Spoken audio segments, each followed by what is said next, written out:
Okay, I'm with Peter Legge, one of the famous public speakers, who's received the Golden Gavel Award from Toastmasters International, which is possibly one of the more prestigious awards in the world of public speaking.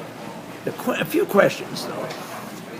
In today, with the internet, with online marketing, Facebook, etc., how important is the professional speaker?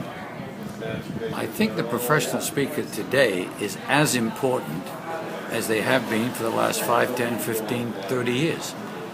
There are as many conferences for the professional speaker. Where we get mistakenly identified is that if you have a particular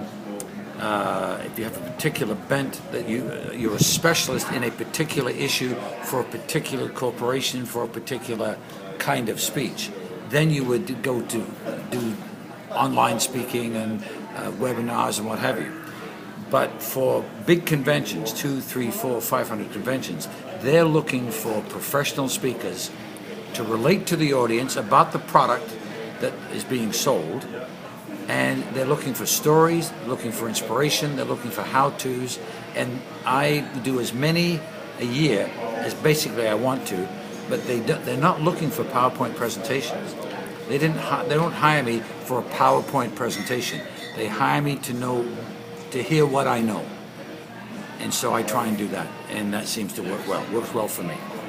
Many Toastmasters go through the Toastmaster program and then often wonder, oh, how would I ever turn this into a professional career? Well, Toastmasters, as great an organization as it is, don't necessarily train speakers to be professional speakers. They teach people how to conduct themselves at the platform, how not to have any ums and ahs, how to structure a speech, how to walk on the platform, how to eyeball the audience. So once you've got several of your designations, you then need to make another quantum leap to present to an audience, to a paying audience that are looking for something else other than a Toastmaster speech. But the basics taught by Toastmasters is absolutely essential. And when let's say you've got the basics, let's say you now understand a lot more about how to deliver to an audience, it still gets down to how effective your marketing is. Well, the three questions I ask people that come and see me are saying, what do you want to talk about? How much are you going to charge for it? Who's going to pay for that? And how are they going to find you? Those 4 ingredients are critical. What are you going to talk about? Who's going to pay you for it? How much you're going to charge? And how are they going to find out about you? And that's one of a lot of people think, well, I'm going to get with a bureau. Well, bureaus have hundreds and hundreds of speakers. So you need to speak in front of as many audiences as possible, whether it's Toastmasters groups, whether it's Kingsmen, whether it's Rotary Club, whether it's Lions Clubs, and you need to hone your skill first. You need to know what you're going to talk about and be the best you can at it. And then someone might hire you. I'm glad you said that, because I was talking to a Toastmaster the other night, and I said, do you know how many Rotaries there are in Vancouver Island? Do you know how many senior citizens places there are? I said, every one of those people are going to want to hear about your book on money. Absolutely. If you've got a book, you can speak for all of those clubs, hone your skills. In the membership, there's generally some business leaders who are involved in an association that might say, I like what that guy spoke about today, maybe I could hire him. But what you're doing is fine-tuning your craft. And you can't do it you need to be known as a professional speaker. And so you need to get out there and have people know what you do.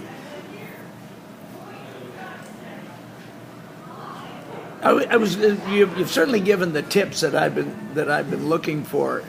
I'm wondering if you would talk a little bit about the trends in society today in terms of professional speakers. You have alluded to it, but just take it a little bit further. Well, I think the trends, I'm speaking next week for Sleeman Brewery, and it's called Better Beer, better people. So they've got the better beer, and they want to be better people. So I'm picking up on their theme, better beer, better people. My job, my role today at this convention is to help you be better. So I've got these 15, whatever that we call them, I haven't got it worked out yet, but we've got these 15 tips, 15 suggestions, 15 ideas that if you apply them to your life, to your day-to-day business, you'll be better, a better person selling a better beer. So that's how I look at it, is I want to help make you, Vic Lindal, or the Sleeman Brewery people, better at what they do. How much has the fact that you spent your early days in the stand-up comedy, how much has that helped you in your public speaking? Immeasurably. Being a stand-up comic in England and getting kicked off stages was the best lessons I ever had, because I learned how to read an audience. I learned that this side of the stage is not tuned into what I'm talking about, but this side of the stage is, so how do I embrace both of them?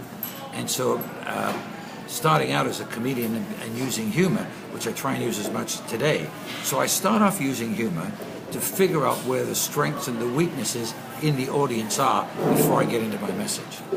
Peter, I appreciate that. I appreciate it. And I said I would bring this in on 7 minutes. So it's 6:35. Your final comment. My final comment. Being a professional speaker will open more doors for you than any other thing that you do.